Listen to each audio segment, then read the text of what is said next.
नमस्कार दोस्तों, मेरा नाम कपिल शर्मा है। उम्मीद करता हूं आप सभी लोग अच्छे होंगे और अपनी फॉरेस्ट गार्ड की तैयारी बहुत अच्छे से कर रहे होंगे। दोस्तों, मैंने अपने पिछले वीडियो में आपको बताया था कि मैं हिंदी की क्लास लूंगा। तो हिंदी की क्लास शुरू करने से पहले मैंने आपको पिछले अपने वीडियो में सिलेबस से संबंधित सारी चीजें, सारी डिटेल शेयर की थी। आज मैं अपने हिंदी का पहला टॉपिक आज शुरू करूंगा। दोस्तों, उम्मीद है कि आप सभी लोग बहुत अच्छे से होंगे और बहुत अच्छे से आप क्लास आज अटेंड करेंगे। दोस्तों, फॉरेस्ट गार्ड के सिलेबस के लिए मैं आपको जितना बताऊंगा पॉइंट टू पॉइंट बताऊंगा और पॉइंट टू पॉइंट ही आपको वो हिंदी करनी है या कोई भी सब्जेक्ट आपको करना है। उससे ज्यादा आपको नहीं पढ़ना है। जितना आएगा उसी हिसाब से मैं आपको सिलेबस कंप्लीट कराऊंगा। दोस्तों, आज हम शुरुआत करते हैं हिंदी के पहले चैप्टर से, जो है हिंदी भाषा का विकास। हिंदी भाषा कहां से आई, हिंदी भाषा किस शब्द से उद्घोषित हुई या उद्गारित हुई, हिंदी भाषा में कितनी बोलियां हैं, कितनी उपभाषाएं हैं, कितनी भाषाएं हैं, हिंदी का इतिहास क्या है, हिंदी का विकास क्या है, हिंदी किस लिपि से आई है, ये इन सारी चीजों के बारे में आज मैं आपसे डिस्कस करूंगा। और दूसरी बात यह है कि इन सारी चीजों के बाद जो क्वेश्चंस आते हैं वो क्वेश्चंस किस तरीके से आपको करना है वो मैं आपको बताऊंगा। कौन कौन से क्वेश्चंस इस सब्जेक्ट से पूछे जाते हैं। एमपी फॉरेस्ट गार्ड में हिंदी फॉरेस्ट गार्ड के 20 में से 20 नंबर का हिंदी होती है, उसमें से 2 या 3 नंबर के क्वेश्चन आपसे हिंदी भाषा के विकास के बारे में पूछे जाएंगे। तो दोस्तों, शुरुआत करते हैं। आज का टॉपिक वो है हिंदी भाषा का विकास। तो दोस्तों, शुरुआत करते हैं। आप पहली बात यह कि हिंदी भाषा कहां से आई है और हिंदी का नाम हिंदी कैसे पड़ा। तो दोस्तों, सबसे पहले आपको बता दूं, हिंदी भाषा का विकास हुआ है सिंधु घाटी सभ्यता से। आपने सुना होगा सिंधु घाटी सभ्यता। सिंधु घाटी सभ्यता से सिंधु से नाम पड़ा हिंदू और हिंदू से नाम पड़ा हिंदी। ठीक है, तो आपको ये चीज समझ में आ गई होगी कि सिंधु नाम से ही हिंदी नाम पड़ा है हिंदी भाषा का। ठीक है, अगली बात मैं आपको बताना चाहूंगा कि हिंदी भाषा जो है वो हिंद प्लस ई इन शब्द से बनी है। मतलब हिंद मतलब हिंदुस्तान, हिंदुस्तान की भाषा हिंदी। इससे ये हिंदी भाषा का विकास, हिंदी भाषा की शुरुआत यहां से होती है। कम से कम 3000 साल पुरानी भाषा है हमारी हिंदी और 3 भाषाओं में से एक भाषा है। पूरे विश्व में 3000 भाषाओं में से एक भाषा हमारी हिंदी है, जो सबसे ज्यादा बहुतायत रूप से पूरे विश्व में चौथे नंबर पे बोली जाती है। ठीक है दोस्तों, अब आपको बता दूं कि हिंदी जो है बहुरूपीय परिवार की सदस्य है। क्वेश्चन आता है कि हिंदी किस परिवार की सदस्य है, तो आप क्या बताएंगे? हिंदी बहुरूपीय परिवार की सदस्य है। बहुरूपीय संधि विच्छेद करेंगे तो बहुरूपीय क्या होगा? Bharat plus Europe. Bharat plus Europe यानी कि बहुरूपीय। तो ये भारत प्लस यूरोप मिलाकर बहुरूपीय बनती है। तो ये हिंदी किस भाषा की? बहुरूपीय भाषा परिवार की सदस्य है। अब यूरोप हमने क्यों ज्वाइन किया? क्योंकि यूरोप जो है हम पर यूरोप शासन कर चुका है। ठीक है, तो इस वजह से बहुरूपीय उसको बोली जाती है। ठीक है, और पूरे भारतवर्ष में 4 भाषा परिवार हैं। कितने भाषा परिवार हैं? 4। तो क्वेश्चन पूछ जाएगा भारतवर्ष में कितने भाषा परिवार हैं, तो आप क्या बताओगे? 4 भाषा परिवार हैं। कौन कौन से 4 भाषा परिवार हैं? सबसे पहले बहुरूपीय, वो मैं तो बता चुका हूं। 73% भारतीय बहुरूपीय भाषा का प्रयोग करते हैं। 73% सबसे ज्यादा जो इंडिया में वो हिंदी यानी बहुरूपीय 73% लोग बोलते हैं। दूसरी भाषा है द्रविड़। द्रविड़ भाषा कौन सी है? जो हमारे दक्षिण भारतीय लोग जो वो भाषा बोलते हैं वो द्रविड़ भाषा है। द्रविड़ भाषा में क्या क्या आता है? कन्नड़, तेलुगु, तमिल, मलयालम, यानी कि जो भाषा दक्षिण में बोली जाती है वो द्रविड़ भाषा परिवार के लोग हैं। अगला है ऑस्ट्रिच। ये इतना इंपॉर्टेंट नहीं है, ज्यादा पूछा जाएगा, तो आप बस वैसे याद रख लीजिए ऑस्ट्रिच। और चौथा है चीनी तिब्बती भाषा, यानी कि पूरा भारतवर्ष 4 भाषा वर्ग में डिवाइड है। कौन से एक बार देख लीजिए। ठीक है, आपको पता है 73% लोग जो है भारत भाषा बोलते हैं। और अगला क्वेश्चन आपको इस दृष्टि से आता है कि भारत की भाषा हिंदी की जननी कौन है? मतलब कहां से हिंदी उद्गारित हुई है? तो आपका क्या आंसर होगा?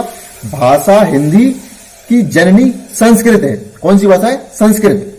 ठीक है, अगर मैं आपको बताना चाहूंगा कि भारतीय भाषा हिंदी, जो हमारी हिंदी भाषा है, उसकी यात्रा कैसी रही, उसकी यात्रा किस तरीके से रही, कहां से हम आए और कहां हिंदी तक हम पहुंचे। तो हिंदी भाषा ने बहुत बड़ी यात्रा की है। बहुत टाइम से कम नहीं तो 1000-2000 साल पुरानी संस्कृति से हम हिंदी पर आए हुए हैं। आजकल जो हम भाषा बोलते हैं वो मानक हिंदी बोलते हैं। क्या बोलते हैं दोस्तों? क्या वो बोलते हैं?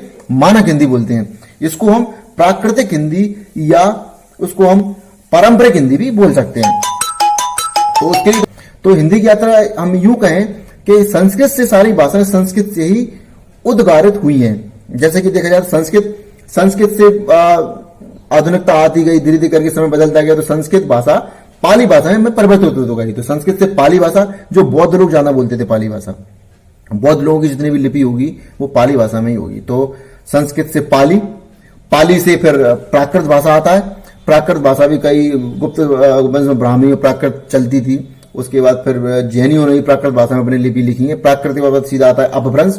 अपभ्रंश क्या होता है एक्चुअली, आप समझेंगे सर अपभ्रंश किसको बोलते हैं? तो अपभ्रंश का मतलब होता है, एक्चुअल में रियल मतलब होता है अपभ्रंश का पतन, यानी कि धीरे धीरे टुकड़ों में टूटना या पतन होना उसका। तो प्राकृत भाषा अपभ्रंश से परिवर्तित हो गई, यानी प्राकृत भाषा के टुकड़े होते होते अपभ्रंश भाषा बन गई उसकी।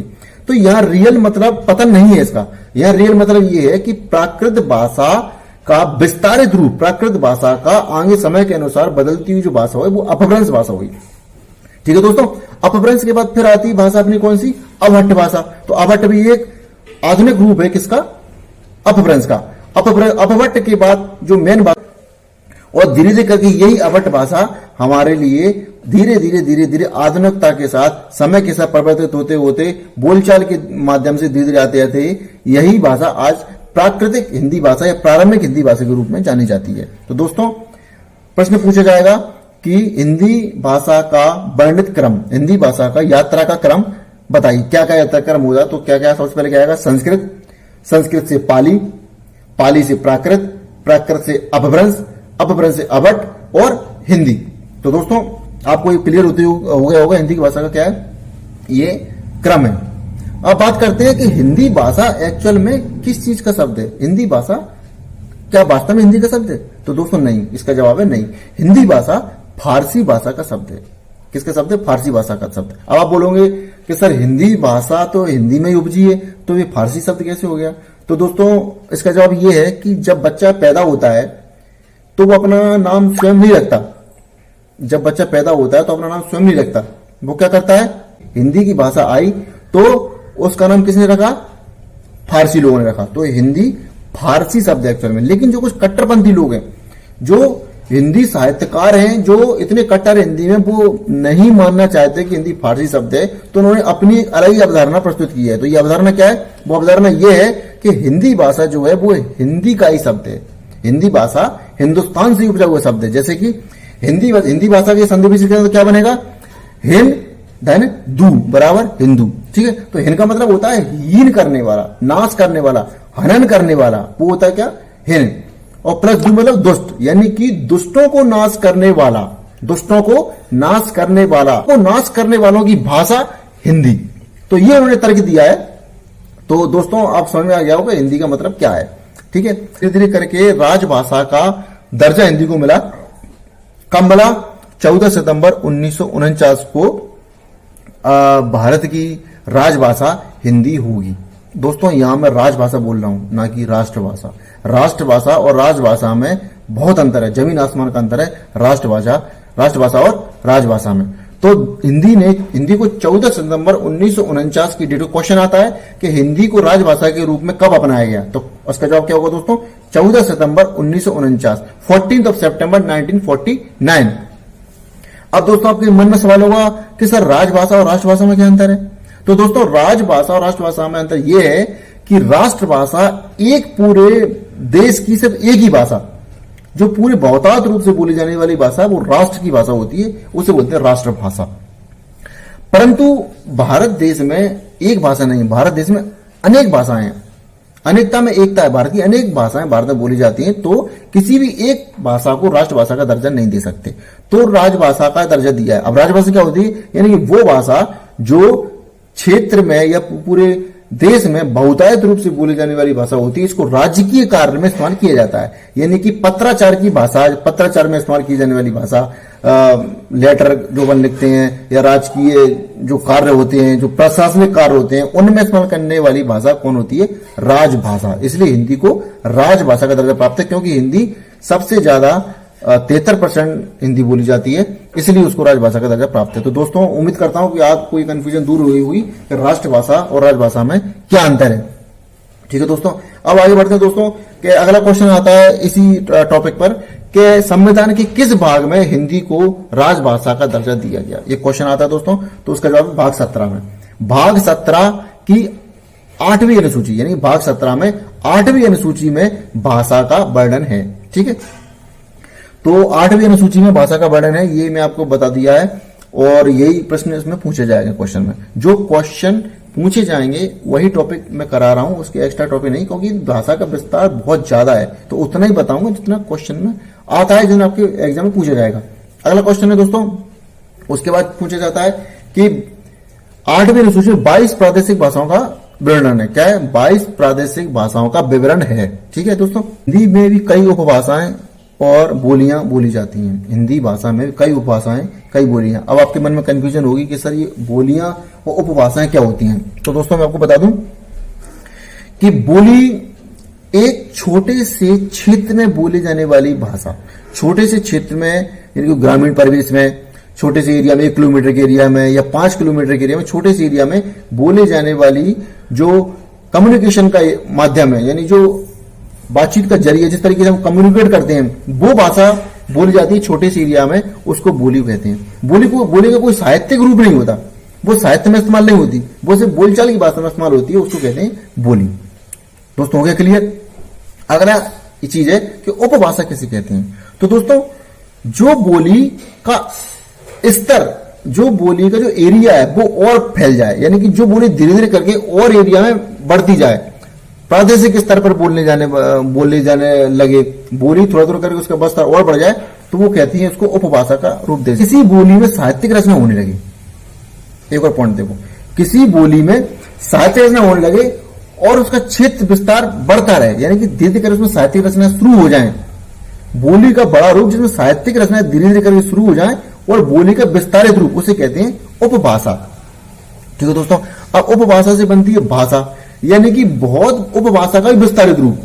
ठीक है, उपभाषा को अगर साहित्यिक रूप दे दें और उसको सर्व सामान्य प्रदान कर दें कि ये भाषा हो गई, यानी कि उसको मान्यता प्रदान कर दें, उसमें साहित्यिक रचनाएं होने लगे और उसको बहुत बड़े एरिया में बोले जाने लगे और वही एक मीडियम हो कम्युनिकेशन का, तो उसको बोलते हैं भाषा। तो दोस्तों उम्मीद करता हूं तीनों चीज समझ में आ गई होंगी आपको, बोली, उपभाषा और भाषा। अगला टॉपिक ये है कि हिंदी भाषा में, जो हिंदी बोली जाने वाली भाषा है, वो कितने राज्यों में बोली जाती है लगभग, और उसकी कितनी बोलियां हैं, कितनी उपभाषाएं हैं। ठीक है दोस्तों, तो ये क्वेश्चन बनता है, तो मैं आपको बता दूं कि हिंदी है वो लगभग 9 या 10 राज्यों में, भारत के 9 या 10 राज्यों में हिंदी बोली जाती है। कितने राज्यों में? 9 या 10 राज्यों में ज्यादातर हिंदी बोली जाती है, और यही 9-10 राज्य जो है 73% कवर करते हैं हिंदी बोलने वालों को। ठीक है, तो उसमें अगर ये पूछा जाएगा कि हिंदी भाषा में कितनी बोलियां हैं और कितनी उपभाषाएं, तो हिंदी भाषा का वर्गीकरण कीजिए बोलियों और उपभाषाओं में। तो दोस्तों हिंदी भाषा में कुल मिला के 5 उपभाषाएं जो मेजर है। कितनी उपभाषाएं? 5 उपभाषाएं हिंदी भाषा में, 5 उपभाषाएं और उपभाषाओं की भी बोलियां हैं। तो मैं आपको विस्तार रूप से चीज बताने जा रहा हूं, तो दोस्तों इसको अच्छे से देखिएगा। तो सबसे पहली जो उपभाषा है हिंदी भाषा में, जो मेनली यानी कि जो मुख्यतः रूप से राजस्थान में ही बोली जाती है। ठीक है, तो उसको मैं बोलूंगा, वो है क्या? हमारी राजस्थानी। कौन सी है? राजस्थानी उपभाषा। राजस्थानी उपभाषा है जो मेनली राजस्थानी बोली जाती है। इसकी भी कुछ बोलियां हैं, राजस्थानी उपभाषा भी बोलियों में वर्गीकृत है। तो ध्यान से सुनना दोस्तों, राजस्थानी उपभाषा भी कुछ बोलियों वर्गीकृत है जो मेनली राजस्थान जैसे एरिया में बोली जाती है। पहली है मारवाड़ी बोली, जो राजस्थानी उपभाषा की है, मारवाड़ी बोली। ठीक है, इसको पश्चिमी राजस्थानी भी कह सकते हैं, मारवाड़ी। नोट करते जाना दोस्तों, मारवाड़ी। दूसरी है जयपुरी। कौन सी? जयपुरी। ये बहुत इंपॉर्टेंट क्वेश्चन बनते हैं भाषा उपभाषा से, बोलियों से, तो वो आप नोट भी करते जाए धीरे धीरे, इसमें जो बोलते जा रहा हूं मैं। तो पहला क्या है? मारवाड़ी। दूसरी है जयपुरी। तीसरी है दोस्तों पूर्वी राजस्थानी। तीसरी क्या है दोस्तों? पूर्वी राजस्थानी, जो राजस्थान की पूर्वी एरिया बोली जाती वाली बोली उपभाषा के अंतर्गत। ठीक है, और चौथी है मेवाती और मालवी। उसको मालवी भी कहते हैं, मेवाती भी कहते हैं। तो दोस्तों आपको समझ आ गया होगा कि पहली जो उपभाषा है हिंदी भाषा में वो है कौन सी? राजस्थानी। और राजस्थानी मिल राजस्थानी बोली जाती है। इसकी मैंने बोलियां बता दी, एक बार और रिवीजन करा देता हूं। मारवाड़ी, उसको पश्चिमी राजस्थानी भी कहते हैं, जयपुरी, पूर्वी राजस्थानी और मेवाती मालवी। दूसरी उपभाषा है जो मेनली हरियाणा और उत्तर प्रदेश जैसे राज्यों में बोली जाती है। कहां बोली जाती है? हरियाणा और उत्तर प्रदेश जैसे राज्यों में बोली जाती है, उसको बोलते हैं दूसरी भाषा का नाम पश्चिमी हिंदी। ठीक है, पश्चिमी हिंदी। पश्चिमी हिंदी उपभाषा के अंतर्गत बोलियां भी आती हैं, वो आपको बता रहा हूं। सबसे पहली बोली जो आती है वो आती है कोरबी। कोरबी को भी खड़ी बोली बोल सकते हैं, इसको कोरबी या खड़ी बोली एक ही बात है दोस्तों, या कोरबी या खड़ी बोली। दूसरी होती है बांगरू या हरियाणवी, उसको बांगरू भी कह सकते हैं या हरियाणवी भी कह सकते हैं। ठीक है, तो ये दो बोली हो गई। तीसरी बोली होती है इसकी ब्रज भाषा।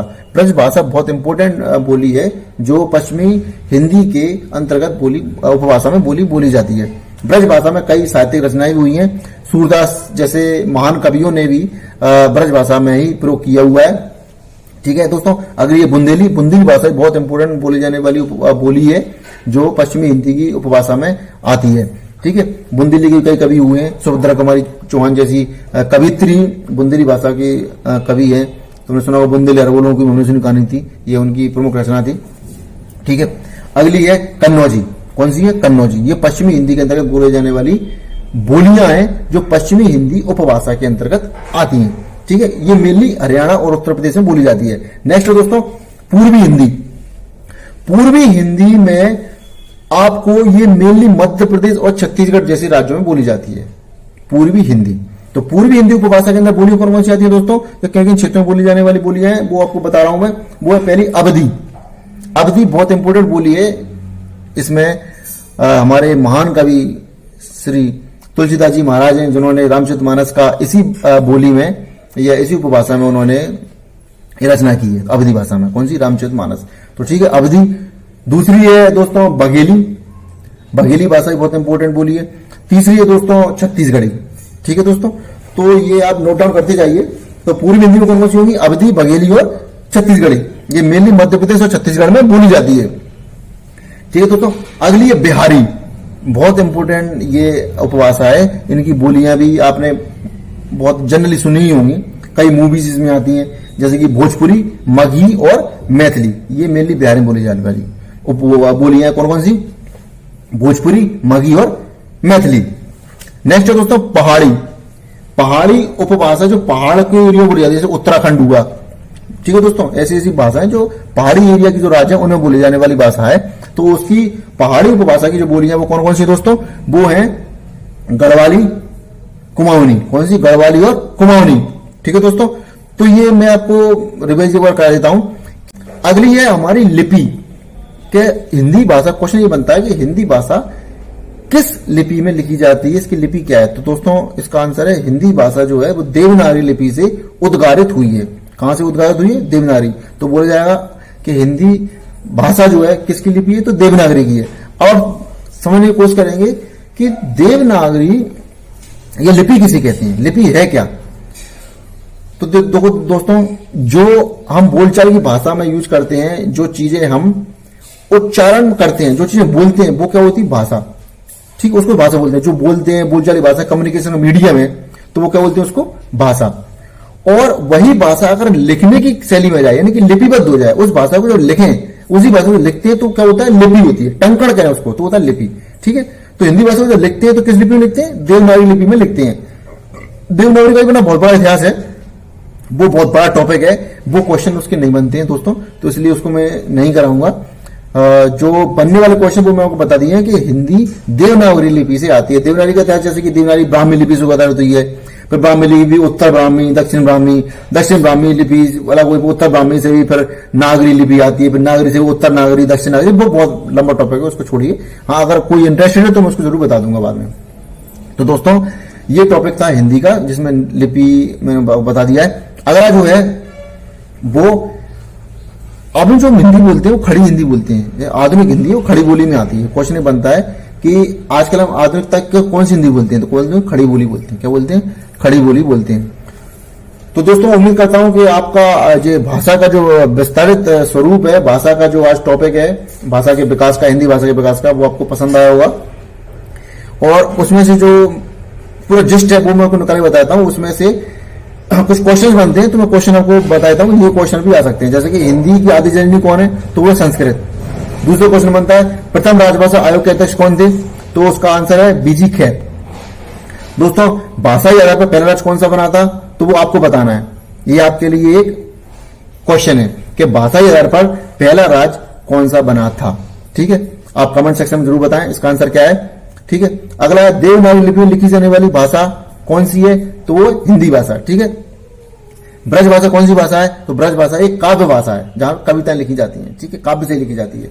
ठीक है, क्वेश्चन बनता है, मैं आपको एक क्वेश्चन में आपको बता देता हूं, आपका ये होमवर्क है दोस्तों। कमेंट सेक्शन में जरूर बताइए कि 8वीं अनुसूची में, 8वीं संविधान की 8वीं अनुसूची में कितनी भाषाओं का वर्णन है। ठीक है दोस्तों, ये आपके लिए एक टॉपिक कमेंट सेक्शन जरूर बताइए। तो दोस्तों उम्मीद करता हूं कि आपको ये मेरा आज की क्लास पसंद आई होगी और आपने बहुत कुछ सीखने की इस क्लास में कोशिश की होगी। मैं अगली क्लास में आपको वर्णमाला टॉपिक बताऊंगा। वर्णमाला से बहुत सारे क्वेश्चन बनते हैं, स्वर व्यंजन वगैरह इन चीजें आते हैं, तो वो अगली क्लास में कराऊंगा आपको। तो दोस्तों आज के लिए इतना ही। भाषा का विस्तार आपको अच्छा लगा होगा या आपको टॉपिक अच्छा लगा होगा, ज्यादातर आपने सीखने की कोशिश की होगी।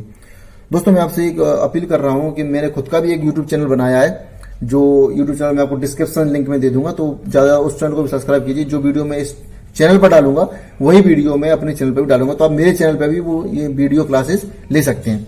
तो दोस्तों आज के लिए इतना ही बहुत है, धन्यवाद।